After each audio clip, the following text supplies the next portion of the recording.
Salut les amis, dans cette vidéo je vais vous montrer comment calculer la valeur intrinsèque d'une action, et donc à la fin de cette vidéo vous saurez le faire par vous-même pour n'importe quelle action. Alors à quoi ça va nous servir? En fait ça va nous servir d'éviter d'acheter des actions surévaluées, donc dont le cours risquerait de se casser la gueule ou bien de stagner pendant des années, et donc ça va nous éviter de sous-performer le marché ou pire de perdre de l'argent. Donc en résumé, c'est ce qui permet de faire de bonnes affaires en bourse. Alors déjà, je vous conseille de télécharger ce Google Sheet que j'ai sous les yeux, donc en cliquant sur le premier lien dans la description.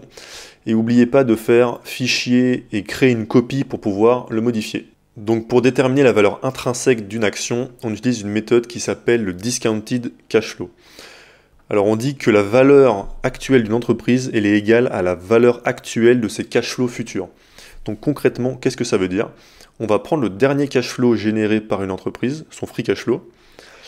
On va estimer avec un taux de croissance du coup les free cash flow qu'elle générera sur les 10 années à venir. On va faire comme si à la fin de cette 10e année on revendait cette entreprise. Et pour tous ces cash flows qui ont été générés, on va faire un produit en croix pour voir à combien il aurait fallu acheter cette entreprise aujourd'hui pour qu'on reçoive ce free cash flow dans le futur. Donc je vais tout détailler, les calculs, vous allez comprendre, si c'est pas clair au début, ce qui est normal. Donc on va commencer par aller chercher le free cash flow de Google. Donc pour ça je vais sur Yahoo Finance, section cash flow, et je prends le dernier, donc 60 milliards. Je le mets en année 0.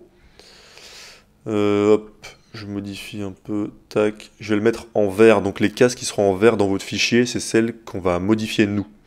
Tout le reste c'est calculé automatiquement. Maintenant, on va estimer le taux de croissance auquel ce free cash flow va croître sur les 10 prochaines années. Donc là, on doit faire une estimation du futur, donc c'est impossible d'être précis. L'idée, ça va être de faire une estimation qui est plausible, mais un peu pessimiste, quoi, pas du côté optimiste. Donc pour Google, là, il faut faire des recherches de son côté. J'ai déjà jeté un œil. Et vu que c'est déjà une très grosse boîte qui a une grosse croissance ces dernières années, mais que maintenant elle a une taille énorme et que l'économie ralentit, je vais mettre un 8%, ça me paraît pas mal. Donc 8% de croissance sur les 10 prochaines années, donc ça amènerait à un free cash flow de 130 milliards en année 10. Et maintenant, on va considérer que dans 10 ans, on revend cette action. Et donc maintenant, on doit estimer à quel multiple de valorisation l'entreprise sera. Entre guillemets, c'est le PER ou PE ratio. Dans notre cas, vu qu'on prend le free cash flow, ça va être un price sur free cash flow, c'est à peu près la même chose, surtout pour ce genre de boîte où le net income et le free cash flow sont à peu près égales. Donc là, on va regarder le PE ratio de Google aujourd'hui, ça doit être un truc genre 25, 27.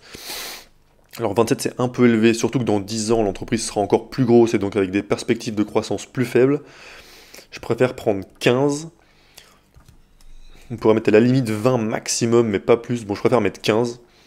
Donc voilà, 60 milliards de free cash flow cette année, plus 8% par an jusqu'à l'année 10, et on la revend à 15 fois le free cash flow. Et donc ça nous donne un market cap de quasiment 2000 milliards dans 10 ans. Et maintenant, on doit déterminer les valeurs actuelles de ces cash flows futurs. Pour ça, on doit déterminer ce qu'on appelle un discount rate, qui au final correspond simplement à la performance annuelle voulue. Donc dans le cas d'un ETF S&P 500 ou ETF World, on aura une performance à long terme de à peu près 10% par an. Donc quand on fait du stock picking, on n'a pas d'intérêt à chercher des performances inférieures à ça. Et en plus, on veut ce qu'on appelle une marge de sécurité, qui est un des concepts les plus importants en value investing, enfin donc en investissement en général. Donc je mets en général 13%. Ça veut dire que je souhaite faire 13% par an sur mon investissement. Si je fais plus, c'est encore mieux. Et concrètement, au niveau du calcul, donc on va prendre l'exemple de l'année 1. On prend le free cash flow de l'année 1, c'est-à-dire l'année prochaine, et on va chercher le nombre auquel il faut ajouter 13% pour tomber sur les 64 milliards 810 millions. Donc au niveau du calcul, ça nous donne C9, le free cash flow, divisé par 1 plus la performance voulue, donc ça donne 1,13, et le dénominateur puissance 1, parce que c'est la première année, donc là le puissance 1 sert à rien, mais c'est pour le principe. Donc en année 2, ça va être le free cash flow de l'année 2, divisé par 1,13, donc 1 plus 13%, mais le dénominateur puissance 2. Et ainsi de suite jusqu'à l'année 10. Et on fait pareil pour la valeur terminale, avec la puissance 10, puisqu'on revendrait l'entreprise au bout de la 10e année. Donc tout à l'heure, on disait que la valeur d'une entreprise, c'est égal à la valeur actuelle de ses cash flows futurs. Donc là, on a la valeur actuelle de tous les cash flows futurs. Donc on va simplement les additionner de l'année 1 à l'année 10 plus la valeur terminale, et on va diviser ça par le nombre d'actions de l'entreprise. Donc je vais aller chercher le nombre d'actions qu'a Google. Donc pour ça, on va dans l'income statement, et là, on a les shares, donc il y en a 13 milliards. Hop, 13, tac, tac, tac, tac, tac. Donc là, toutes les valeurs sont en fois 1000, hein, donc je mets 13 millions, ça fait 13 milliards. Et on voit que ça nous donne une valeur actuelle de l'action de 80 $. Donc ce serait la valeur intrinsèque de l'action pour faire 13% par an pendant 10 ans, en admettant qu'il y ait 8% de croissance et que le PER soit de 15 dans 10 ans. Mais on n'a pas fini. Il reste deux choses à prendre en compte, c'est le cash et la dette. Parce qu'imaginez que vous achetiez une entreprise qui sur son compte en banque a 1 milliard, bah forcément ça va changer la valeur à laquelle vous êtes prêt à l'acheter, puisque vous achetez aussi ce cash, mais vous achetez aussi sa dette. Donc on va prendre en compte les deux. Donc pour trouver le cash et la dette, on va dans la balance sheet. D'ailleurs j'avais fait un PDF pour savoir lire une balance sheet très facilement, donc le lien sera aussi en description, ce sera le deuxième lien si ça vous intéresse. Donc là je vais chercher... Voilà, cash equivalence, et on prend aussi en général les other short-term investments, puisque c'est très liquide, voilà, c'est de l'argent quasiment dispo.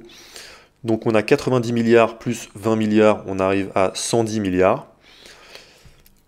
Hop, donc je vais mettre 110 milliards ici, 110 milliards. Et je vais prendre aussi la dette, la totale dette qui est de 27 milliards. Je la mets ici, et on voit que ça a modifié légèrement la valeur de l'action, qui serait donc de 86,72 $ aujourd'hui, pour justifier un 13% par an sur les 10 prochaines années, si l'entreprise a une croissance de 8% par an, et que dans 10 ans, elle est à un multiple de 15 fois le free cash flow, ou 15 fois ses bénéfices. Donc bien sûr, il ne faut pas oublier que ce sont que des estimations, c'est possible que l'action ne descende jamais à ce prix-là, c'est possible qu'elle descende aussi plus bas, mais si vous appliquez cette méthode sur beaucoup d'actions, vous allez en trouver à un certain moment qui sont des bonnes affaires. Après attention, il n'y a pas que la valorisation à regarder, il faut aussi voir si l'entreprise est de qualité. Il y a beaucoup d'entreprises qui sont pas chères, mais pour une bonne raison. Mais par exemple, si on prend l'exemple en 2022, une entreprise de qualité comme Meta était à un prix qui était très intéressant. Le prix que mon analyse donnait était inférieur à son prix à ce moment-là.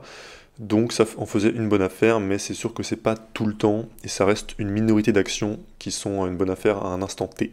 Donc voilà, j'espère que ce fichier va vous être utile. Je suis aussi en train de développer un site qui permettra de faire ça, mais de manière automatique beaucoup plus simple. Donc je vous en parlerai quand ce sera prêt dans de futures vidéos.